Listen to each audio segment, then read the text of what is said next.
সুপ্রিয় দর্শক, আসসালামু আলাইকুম। আপনাদের সবাইকে স্বাগত জানাচ্ছি। এখনকার আলোচনা আপনাদের সঙ্গে আছি আমি সিরাজুল ইসলাম। দর্শক, মধ্যপ্রাচ্যের পরিস্থিতি প্রতি মুহূর্তে বদলে যাচ্ছে। ওপাশে ইরানের সামরিক বাহিনীর মুখপাত্র ব্রিগেডিয়ার জেনারেল শেকারচি তিনি বলেছেন, মধ্যপ্রাচ্যে গত 50 বছর ধরে আমেরিকা যে শক্তি সঞ্চয় করেছিল, যে শক্তি গড়ে তুলেছিল, ইরান তা ধ্বংস করে দিয়েছে। এদিকে খুবই গুরুত্বপূর্ণ খবর হচ্ছে, জর্দানের কিং ফয়সাল বিমান ঘাঁটিতে আমেরিকার F-15 জঙ্গি বিমানের হ্যাঙ্গারে হামলার পর পুরো বিমান ঘাঁটি খালি করেছে। এপাশে মুওয়াফাক আল সালতি বিমান ঘাঁটি কিন্তু প্রায় অচল, অকার্যকর হয়ে গেছে। সেখানে এই বিমান ঘাঁটি ব্যবহারের মতো আর উপযুক্ত নেই প্রায়। এদিকে ইসরায়েলের বেন গুরিয়ন বিমানবন্দরে আমেরিকা রিফুয়েলিং ট্যাঙ্কার দিয়ে ভরে ফেলেছে। আর যদি একটি রিফুয়েলিং ট্যাঙ্কার বিমান আনা হয়, তাহলে ইসরায়েলের পক্ষে সেখানে প্রতিদিনকার যে নিয়মিত ফ্লাইট সেগুলো পরিচালনা করা সম্ভব হবে না। প্রশ্ন হচ্ছে, আমেরিকা কেন ইসরায়েলে এত বেশি রিফুয়েলিং ট্যাঙ্কার জড়ো করছে? তাহলে বড় কিছু হতে যাচ্ছে কিনা মধ্যপ্রাচ্যে? যদি এই বড় কিছু হয়, তাহলে ইরান কি করবে? ইরানের প্রস্তুতি কেমন? ইরান বলছে, মার্কিন যে কোনো আগ্রাসন মোকাবেলার জন্য তারা সম্পূর্ণভাবে প্রস্তুত এবং কোনো রকমের ছাড় দেবে না ইরানের পক্ষ থেকে। এপাশে মার্কিন পররাষ্ট্রমন্ত্রী মার্কো রুবিও তিনি অনেকটা এক হাতে লাঠি আর এক হাতে কলা দেখিয়েছেন। তিনি বলেছেন, আমরা কূটনৈতিক উপায়ে সমস্যার সমাধান করতে সবচেয়ে বেশি পছন্দ করি, তবে হামলা অব্যাহত থাকবে। হামলাও চালাবে, আবার ইরানের সাথে কূটনৈতিক আলাপও চালাতে চাই। ঘটনা যখন এমন, তখন ঘটেছে আর এক বিপজ্জনক ঘটনা। পাকিস্তান ইয়েমেনের হুতি সমর্থিত সরকারকে হুঁশিয়ারি উচ্চারণ করে বলেছে, ইয়েমেনের হুতি সমর্থিত সরকার বা তাদের সামরিক বাহিনী যদি সৌদি আরবের সাথে বাণিজ্য করা কোনো জাহাজের উপর হামলা চালায়, তাহলে পাল্টা ব্যবস্থা নেবে পাকিস্তান। তাহলে কি পাকিস্তান সত্যি সত্যিই মধ্যপ্রাচ্যের এই সংকটে জড়িয়ে যাচ্ছে? পরিস্থিতি তখন কি হবে? ইরানের সাথে পাকিস্তানের সম্পর্ক তাহলে কোথায় গিয়ে দাঁড়াবে? মধ্যপ্রাচ্যের নতুন সমীকরণ কি হবে? এবং এই যে মধ্যপ্রাচ্যকে কেন্দ্র করে যে পরিস্থিতির সৃষ্টি হতে যাচ্ছিল, সেগুলো কি হবে? সুপ্রিয় দর্শক, এই বিষয়গুলো নিয়ে আমি বিস্তারিত আলোচনা করব আপনাদের সাথে। আশা করি শেষ পর্যন্ত সঙ্গে থাকবেন। আর এই সমস্ত বিষয়ে খুবই গুরুত্বপূর্ণ বিশ্লেষণ থাকবে। আশা করি আপনাদের ভালো লাগবে। আর ভিডিও যদি ভালো লাগে, তাহলে শেষ পর্যন্ত সাথে থাকবেন এবং লাইক, কমেন্ট, শেয়ার করে এবং চ্যানেলটি সাবস্ক্রাইব করে আমাদের পাশেই থাকবেন। দর্শক, যেখান থেকে শুরু করতে চাই সেটি হচ্ছে জর্দানের কিং ফয়সাল বিমানবন্দর, বিমান ঘাঁটি মূলত সামরিক উদ্দেশ্যে ব্যবহার করা হয়।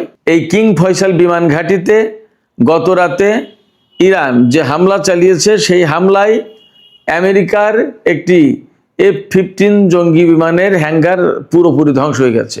আমি দুপুরের ভিডিওতে বলেছিলাম যে একটি F-15 বিমান ধ্বংস হয়েছে। এখন দেখা যাচ্ছে যে পুরোপুরি হ্যাঙ্গার ধ্বংস হয়েছে। একটা হ্যাঙ্গারে একটা বিমান থাকতে পারে, আবার কয়েকটা বিমানও থাকতে পারে। কয়টা বিমান ধ্বংস হয়েছে তা পরিষ্কার না।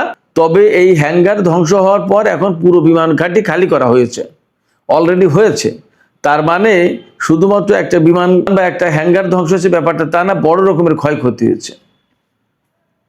যার কারণে এই বিমান ঘাঁটি খালি করা হয়েছে এবং মার্কিন সেনাদের পক্ষ থেকে এক রকমের ক্ষোভ প্রকাশ করা হয়েছে। জর্দানের যে সমস্ত বিমান ঘাঁটিতে তাদেরকে রাখা হয়েছে, সে সমস্ত বিমান ঘাঁটি স্ট্যান্ডার্ড না, মানে দেয়ালগুলো, বিল্ডিংগুলোর দেয়ালগুলো ভালো কংক্রিটে তৈরি না এবং ইরানি ক্ষেপণাস্ত্রের আঘাতে মোটেই টিকতে পারছে না সেগুলো। এপাশে জর্দানের মুওয়াফাক আল সালতি যে বিমান ঘাঁটি, সে বিমান ঘাঁটি কিন্তু ইরানের গত কয়েকদিনের দফায় দফায় হামলায় প্রায় অকার্যকর, অচল হয়ে পড়েছে। সে বিমান ঘাঁটি ব্যবহারের আর কোনো খুব একটা সুযোগ নেই।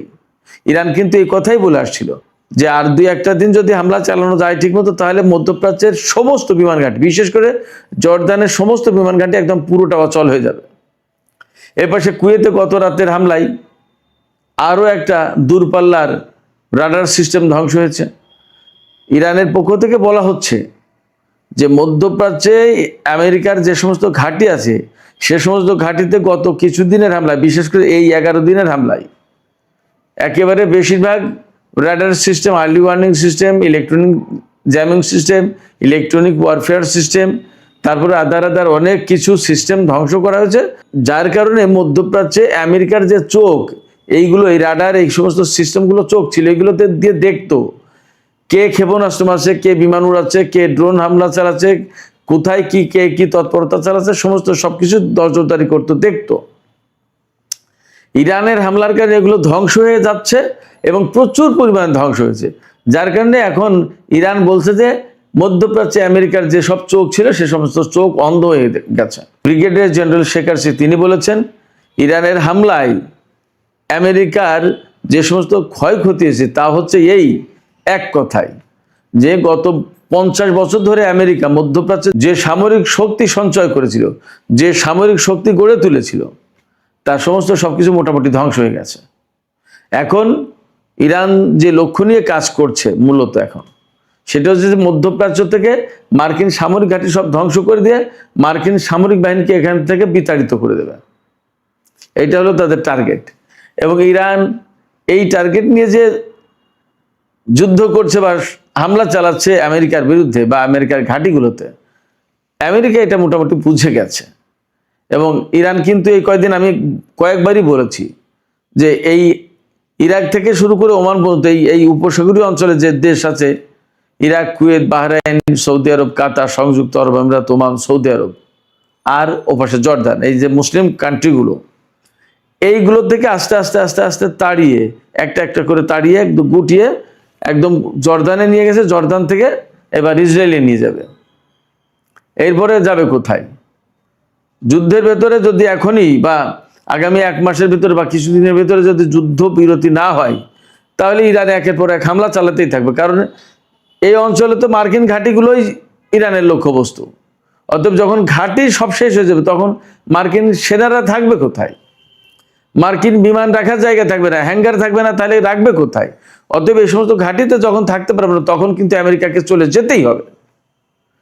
ফাইনালি যখন ইসরায়েলের ভেতরে গিয়ে অবস্থান নেবে, ইসরায়েল কয়টা বিমান রাখবে? তার নিজেরই তো বিমান আছে, তার নিজেরই সামরিক সরঞ্জাম, সেনা, ট্যাঙ্ক ইত্যাদি ইত্যাদি সামরিক সরঞ্জাম সমস্ত সবকিছু আছে। এর ভেতরে আমেরিকা যা, সেগুলো রাখবে কোথায়? অতএব আমেরিকার সামনে আসলেই ভয়ঙ্কর বড় রকমের বিপদ আসছে যদি যুদ্ধ অব্যাহত থাকে। কিন্তু এর ভেতরে মার্কিন পররাষ্ট্রমন্ত্রী বলছেন যে আমরা এই মুহূর্তে ইরানের সাথে সংকট সমাধানের ব্যাপারে কূটনীতিকেই তো ভালোবাসি, আমরা এটাই প্রিফার করি, আমরা এটাই চাই যে কূটনৈতিক উদ্যোগের মাধ্যমে সমস্যার সমাধান হোক, তবে ইরানের উপর হামলা বন্ধ হবে না। তো ইরানের উপর হামলা বন্ধ হবে না, তোমরা হামলাও করবা, আবার ইরানের ভালোবাসাও চাইবা, আবার ইরানের কাছ থেকে কূটনৈতিক তৎপরতার মাধ্যমে সমস্যার সমাধানও চাইবা। এটা কি হয় নাকি? এটা কি পাগল নাকি ইরান? সম্ভবত এই দিকে যাবে না। আমেরিকা যখন আগে যুদ্ধ করেছে, আলোচনার ভেতরেই যুদ্ধ শুরু করলো। 28শে ফেব্রুয়ারির কথা বলছি। দুই পক্ষের ভেতরে চুক্তি হলো, ইসলামাবাদ সমঝোতা স্মারক সই হলো, এরপরে আবার নতুন করে যুদ্ধ শুরু করলো সেই আমেরিকায়। ইরান এই জায়গা থেকে এখন পরিষ্কার বলছে যে আমরা যতবার আমেরিকার সাথে আলোচনায় গেছি, যতবার চুক্তি করেছি, যতবার সমঝোতা করেছি, ততবার ভেঙেছে। এবং ডোনাল্ড ট্রাম্প প্রত্যেকটা, এমনকি ওবামার আমলে যে চুক্তি ছিল সেটাও তো ছিঁড়ে ফেললো ডোনাল্ড ট্রাম্প। ফলে ডোনাল্ড ট্রাম্পকে ইরান আর বিশ্বাস করছে না। যখন বিশ্বাস করছে না তখন ইরানকে এই যুদ্ধ চালিয়ে যেতেই হবে। যদি ইরান এই যুদ্ধ চালিয়ে যায় তাহলে আমেরিকার সামনে আসলেই বড় বিপদ। মধ্যপ্রাচ্যে আমেরিকার কোনো ঘাঁটি আর রাষ্ট্র থাকবে না। ব্রিগেডিয়ার জেনারেল শেখারচি আজকে সংবাদ সম্মেলনে আরও বলেছেন যে ইরান একদিনের জন্য যুদ্ধের ভেতরে বা যুদ্ধবিরতির সময় একদিনের জন্যও ড্রোন উৎপাদন এবং ক্ষেপণাস্ত্র উৎপাদন বন্ধ করেনি। এবং আজকে একটা ভিডিও দেখলাম, ইরান দেখাচ্ছে যে তাদের হাতে আরাস-2, যেটা সবচেয়ে ডেঞ্জারাস কামিকাজি ড্রোন বলা হচ্ছে, 2000 কিলোমিটার তার পাল্লা এবং 150 কেজি বোমা বহন করতে পারে। এই আরাস ড্রোনের সংখ্যা দেখালো কত শত, তার কোনো লেখাজোখা নেই, এত বেশি। এবং ইরানের প্রেসিডেন্ট কয়েকদিন আগে বলেছে যে এখন যে যুদ্ধ চলছে, এইভাবে যদি যুদ্ধ চলে তা আগামী 10 বছরে একটা না ইরান যুদ্ধ চালিয়ে যেতে পারবে, তাতে অস্ত্রের কোনো ঘাটতি পড়বে না। শুধু তাই না, মজার ব্যাপার হচ্ছে এই যে ইরান হামলাগুলো চালাচ্ছে এবং আমেরিকা ঠেকাতে পারছে না। আমেরিকার সেনারা বলছে কথা যে ইরান যখন ক্ষেপণাস্ত্র ছুড়ছে তখন আমরা দেখতে পাচ্ছি যে একটা টার্গেটে এসে হামলা করবে এবং আমরা সেই টার্গেট ঠেকানোর জন্য প্রস্তুতি নিচ্ছি। তখন এই ক্ষেপণাস্ত্র উড়ে আসার পথেই সে কয়েকবার দিক পরিবর্তন করছে এবং লক্ষ্যবস্তু পরিবর্তন করছে। তখন আমরা বিভ্রান্ত হয়ে পড়ছি যে কোন লক্ষ্যবস্তুতে ইরানি এই ক্ষেপণাস্ত্র হামলা চালাবে আর আমরা কোন দিকে মারবো ইন্টারসেপ্টর, আমরা ক্ষেপণাস্ত্র মারবো কোন দিকে ওই ক্ষেপণাস্ত্রকে ধ্বংস করার জন্য। ফলে আমরা ক্ষেপণাস্ত্র মারছি আর ইরানের ক্ষেপণাস্ত্র দিক পরিবর্তন করছে, ম্যানুভার করছে এবং সে ক্ষেপণাস্ত্রকে ধ্বংস করা যাচ্ছে না, আমাদের এখানে সে ব্যাপকভাবে হামলা চালাচ্ছে। এক ভয়ঙ্কর বিপদ আছে, খোদ আমেরিকার সেনারা বলছে। এই ব্যাপারে ইরানের বর্তমান ভারপ্রাপ্ত প্রতিরক্ষা মন্ত্রী তিনি বলেছেন ইরানের হাতে যে সমস্ত অস্ত্র আছে তা তাদের নিজেদের তৈরি এবং এগুলো খুবই মানসম্মত এবং নিজেদের তৈরি অস্ত্র দিয়েই তারা আমেরিকাকে কাবু করছে। আমি এখানে একটা কথা বলি, আমি বহু বছর আগে থেকেই বলে আসছিলাম যে আমেরিকার যে অস্ত্র আছে তা মোটামুটিভাবে সারা বিশ্বে পরিচিত, সবার কাছে বিক্রি করে, সবাই জানে কার কাছে কি আছে, আমেরিকার ধার শক্তি কেমন। এটা গেলে এক। দ্বিতীয় কথা হচ্ছে আমেরিকা যেহেতু বিশ্বের এক নম্বর পরাশক্তি বলে নিজেকে দাবি করে এবং বহু বছর ধরেই সে ইরাককে ধ্বংস করেছে, লিবিয়াকে ধ্বংস করেছে, সিরিয়াকে, আফগানিস্তানকে, ভিয়েতনামে যুদ্ধ করেছে, এরকম বহু জায়গায় যুদ্ধ করেছে, দেশে দেশে যুদ্ধ করে বেড়ায়। তো এই সমস্ত প্রেক্ষাপটে তারা নিজেদেরকে মনে করতে যে আমরা যা বানিয়েছি এর চেয়ে পৃথিবীতে আর কেউ বড় কিছু বানাতে পারেনি, বানাবে না। কিন্তু ভেতরে ভেতরে ইরান যে এত কিছু তৈরি করে ফেলেছে, এই হাইপারসনিক ক্ষেপণাস্ত্র তৈরি করে ফেলেছে, এটা আমেরিকা টেরও পায়নি। ইরান যখন বলেছে তখন আমেরিকা বা পশ্চিমা গণমাধ্যম তুচ্ছ-তাচ্ছিল্য করেছে, তাই এইটা আবার বানিয়েছে। অনেক আমেরিকা বা পশ্চিমা গণমাধ্যম এইভাবে দাবি করতো যে ইরান দাবি করছে এটা বানিয়েছে।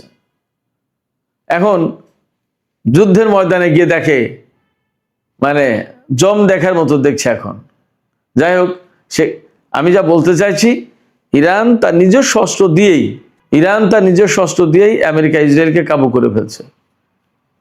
আমি একটা কথা বলি, 2019 সালের 20শে জুন পারস্য উপসাগরের আকাশে সেই সময়কার আমেরিকার সবচেয়ে লেটেস্ট প্রযুক্তি যে গ্লোবাল হক ড্রোন ভূপাতিত করেছিল ইরান, যেটার কথা বলেছিল পৃথিবীর কেউ এটা শনাক্ত করতে পারবে না, ইরান শনাক্ত করে সিঙ্গেল মিসাইল শটে ধ্বংস করে দিয়েছিল। কিভাবে করেছিল? সেই গ্লোবাল হক ড্রোন, সর্বাধুনিক ড্রোন ধ্বংস করার কাজে ইরানের খোরদাদ 15, ফার্সিতে বলে পুঞ্জদাহে খোরদাদ, এই ক্ষেপণাস্ত্র প্রতিরক্ষা ব্যবস্থা করেছিল। ওটা তো কমপ্লিটলি ইরানের। সেই সময়কার আমেরিকার লেটেস্ট প্রযুক্তি ড্রোন, আজ থেকে 6-7 বছর আগের কথা, সেই ড্রোন ধ্বংস করেছিল ইরান তাদের নিজস্ব প্রযুক্তিতে। তাহলে আজকে কেন ইরান আমেরিকার বিরুদ্ধে যুদ্ধ করতে পারবে না? ওর চেয়েও তো উন্নত অস্ত্রপাতি, সামরিক সরঞ্জাম ইরানের হাতে আছে। অতএব ইরান যে ডেভেলপমেন্টটা ঘটিয়েছে ভিতরে ভিতরে, এটা কেউ বিশ্বাস করেনি, কল্পনাও করেনি।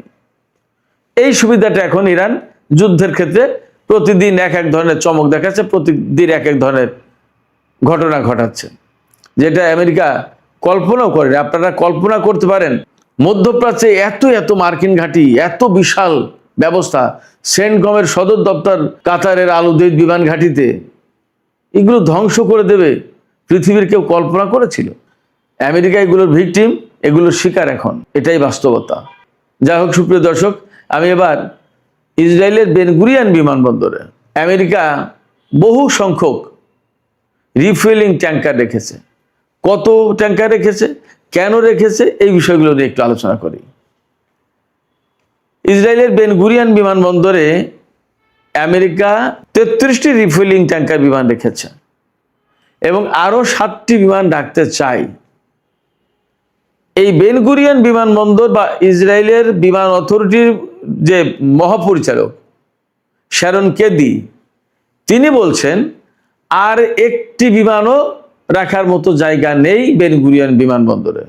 যদি আর একটি বিমান রিফুয়েলিং ট্যাঙ্কার বিমান রাখা হয় তাহলে প্রতিদিন অন্তত 30টি ফ্লাইট বাতিল করতে হবে। একটা বিমান রাখলে 30টি ফ্লাইট বাতিল করতে হবে, তার মানে প্রতিদিন 5,000 টিকিট ক্যান্সেল বাতিল হবে। পরিস্থিতি কতটা ভয়াবহ কোথায় দেখেন। তার মানে আমেরিকার বিপুল সংখ্যক রিফুয়েলিং ট্যাঙ্কার এখন ইসরায়েলের ঘাঁটিতে। প্রশ্ন হচ্ছে কেন ইসরায়েলের বিমান ঘাঁটিতে রিফুয়েলিং ট্যাঙ্কার? এই রিফুয়েলিং ট্যাঙ্কার ইসরায়েলের বিমান ঘাঁটিতে এই কারণে আমার কাছে দুটো ব্যাখ্যা হতে পারে, আমি দুটো বিশ্লেষণ দিচ্ছি। একটা হচ্ছে ইরানের উপরে চরমতম হামলা হবে। আমি পরশু বা গতকালকে বলেছি যে প্রচণ্ডতম হামলা চালানোর জন্য আমেরিকা তার ম্যাক্সিমাম শক্তি এখানে আনছে, যার কারণে হিউজ বিমান হামলা করবে। এই বিমান হামলা চালানোর জন্য বেশিরভাগই ইসরায়েলের ঘাঁটি থেকে বা জাহাজ থেকে হবে। তো তখন বিমানের ফুয়েল দরকার হবে এবং একের পর এক হামলা চলতেই থাকবে। বিমানের জ্বালানি শেষ হবে, আকাশ থেকে নেবে আবার শুরু করবে। ব্যাপারটা যদি তাই হয় তাহলে অনেক রিফুয়েলিং ট্যাঙ্কার দরকার। এজন্য আমেরিকা, ইউরোপ, আমেরিকা যেখানে যেখানে তার যুদ্ধ বিমান আছে সব হয়তো এদিকে এনে জড়ো করেছে এবং এই রিফুয়েলিং ট্যাঙ্কার এখানে এনেছে বড় রকমের ইরানের বিরুদ্ধে হামলা চালানোর জন্য। এটা একটা কারণ হতে পারে।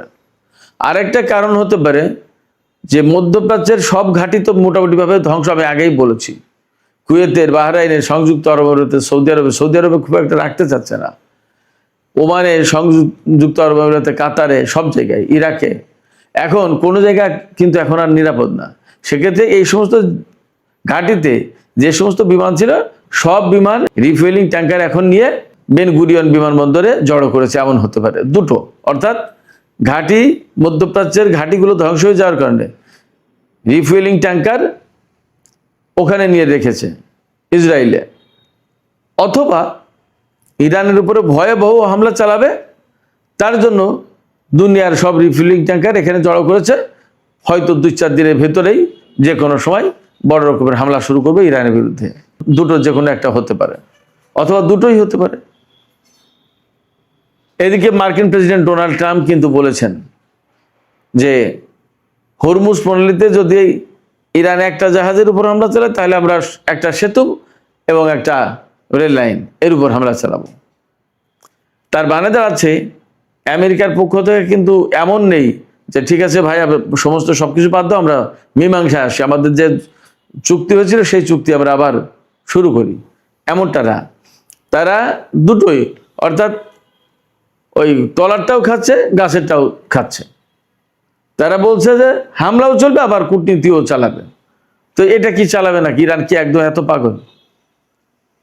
ইরান একথা বলেছে, ইরান তো এতটা দুর্বল অবস্থায় যায়নি বা তারা জ্ঞান বুদ্ধিহীন হয়ে পড়েনি যে আমেরিকার এই হুমকি এবং কূটনীতি এই দুটো একসাথে চালাতে দেবে ইরান, এমনটা মনে হয় করতে দেবে না।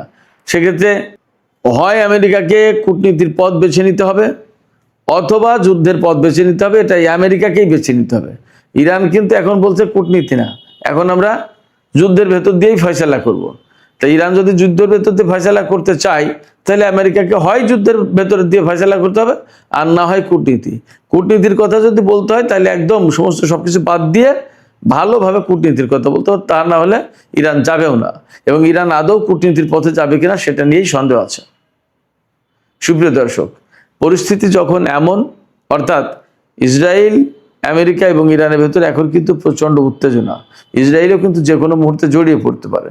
সেই জায়গায় পাকিস্তান নতুন ঘটনা ঘটিয়েছে।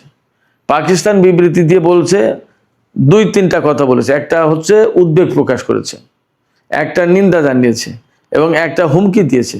উদ্বেগ প্রকাশ করেছে কি, যে সৌদি আরবকে এই যুদ্ধের ভেতরে টেনে নেওয়ার চেষ্টা করা হচ্ছে, এটা অত্যন্ত উদ্বেগজনক। আর নিন্দা হচ্ছে যে বাব আল মানদেব প্রণালী যে বন্ধ করে দিয়েছে ইয়েমেনের হুতি সমর্থিত সরকার বা সেনাবাহিনী, এটার নিন্দা জানিয়েছে।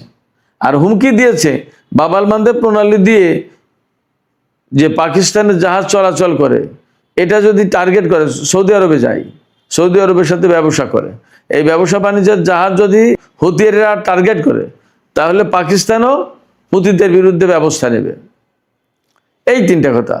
এরপরে কমন একটা বক্তব্য দিয়েছে যে সৌদি আরবের স্বাধীনতা, সার্বভৌমত্ব, নিরাপত্তা, ভৌগোলিক অখণ্ডতা তার স্বার্থ, এটা পাকিস্তানের দেখার দায়িত্ব রয়েছে। ফলে কেউ যদি সৌদি আরবকে যুদ্ধে জড়িয়ে দেয় তাহলে পাকিস্তান এই অনুযায়ী ব্যবস্থা দিতে বাধ্য। তার মানে হচ্ছে সৌদি আরব এবং ইয়েমেনের ভেতরে যদি এখন যুদ্ধ লাগে তাহলে পাকিস্তান যুদ্ধে জড়িয়ে যাবে, মোটামুটি সেই বার্তাই পাকিস্তানের পক্ষ থেকে দেওয়া হয়েছে। সৌদি আরব এবং পাকিস্তানের ভেতরে বছরে 480 কোটি থেকে 500 কোটি ডলারের ব্যবসা বাণিজ্য হয়। এর ভেতরে প্রায় 415 কোটি ডলারের পণ্য সৌদি আরব থেকে আমদানি করে পাকিস্তান, আর বাকিটা পাকিস্তান সৌদি আরবে পাঠায়। এর মধ্যে 2.9 অর্থাৎ 290 কোটি থেকে 300 ডলারের তেল এবং তেলজাত পণ্য আমদানি করে সৌদি আরব থেকে পাকিস্তান। সেই হিসেবে গড়ে দেখা যায় পাকিস্তান প্রতিদিন সৌদি আরব থেকে 50 থেকে 60 হাজার ব্যারেল তেল আমদানি করে। এটা কিন্তু একদম কম না। সৌদি আরব যদি পাকিস্তানে তেল পাঠাতে না পারে অথবা সৌদি আরবের কাছ থেকে যদি পাকিস্তান তেল কিনতে না পারে, হুতি সমর্থিত সামরিক বাহিনী যদি পাবাল বান্ধব প্রণালীতে বাধা দেয়, তাহলে এখানে বলছে পাকিস্তান যে তারা প্রয়োজনীয় ব্যবস্থা নেবে হুতিদের বিরুদ্ধে। তার মানে কি যুদ্ধে জড়িয়ে যাবে। অথবা যদি সৌদি আরব এই মধ্যপ্রাচ্যের ক্রাইসিসে যদি যুদ্ধে জড়িয়ে যায় তাহলে পাকিস্তান তার পক্ষে জড়াতে বাধ্য চুক্তি অনুযায়ী। আসলে বাস্তবতায় কি হবে, বাস্তবে কি হবে সেটা দেখার অপেক্ষা। কিন্তু পাকিস্তান যদি এইভাবে জড়িয়ে যায় তাহলে কি দাঁড়াবে? তাহলে একদম সহজ যে কথা সেটা হচ্ছে ভয়াবহ ভ্রাতৃঘাতী যুদ্ধ শুরু হবে। ইরান আলটিমেটলি পাকিস্তানের বিরুদ্ধে তখন যুদ্ধ করতে বাধ্য হবে যদি পাকিস্তান যুদ্ধ করে। তখন এতদিন যে সহযোগিতার সম্পর্ক গড়ে উঠেছিল, বিশেষ করে এই যুদ্ধকে কেন্দ্র করে পাকিস্তানের সাথে যে ইরানের ঘনিষ্ঠতা হলো, ইরানের প্রেসিডেন্ট পাকিস্তান সফর করলো, পাকিস্তানের প্রধানমন্ত্রী, সেনা প্রধান থেকে শুরু করে কত কত মানুষ ইরান সফর করলো, বাণিজ্যিক লেনদেন হচ্ছে, সীমান্ত খুলে দিচ্ছে, রেল লাইন প্রতিষ্ঠা হচ্ছে, আরো অনেক কিছু। সেই জায়গায় এখন পাকিস্তান যদি জড়িয়ে যায় তাহলে ইরানের জন্য সেটা ভয়ঙ্কর একটা বিপদের কারণ, সংকটের কারণ। কি করে ইরান তার প্রতিবেশী পাকিস্তানের সাথে যুদ্ধ করবে? সুপ্রিয় দর্শক, এখনকার আলোচনা এখানে শেষ করতে চাই। আলোচনা শেষের আগে আপনাদের কাছে প্রশ্ন করি, আপনারা কি ভাবছেন? ইসরায়েলের বেন গুরিয়ন বিমানবন্দরে আমেরিকা যে 33টি রিফুয়েলিং ট্যাঙ্কার অর্থাৎ জ্বালানি বিমান রেখেছে, জ্বালানি সরবরাহ করার বিমান রেখেছে, আরও 7টি বিমান আনতে চায়। এই যে এত এত জ্বালানি ট্যাঙ্কার বিমান ইসরায়েলে জড়ো করা হচ্ছে, এটা কি ইরানের বিরুদ্ধে হামলার জন্য, নাকি ইরানের হামলায় বিভিন্ন ঘাঁটিতে টিকতে না পেরে এই সমস্ত বিমান ইসরায়েলের এই বেন গুরিয়ন বিমানবন্দরে আনা হচ্ছে? আসলে কি আপনাদের মতামত কি? সর্বোপরি মধ্যপ্রাচ্য কি আসলে ভয়াবহ একটা যুদ্ধের মুখোমুখি কিনা? আপনাদের মতামত জানিয়ে কমেন্টে লিখতে পারেন। আর ভিডিও ভালো লাগলে লাইক, কমেন্ট, শেয়ার করবেন এবং চ্যানেলটি সাবস্ক্রাইব করে সাথেই থাকবেন।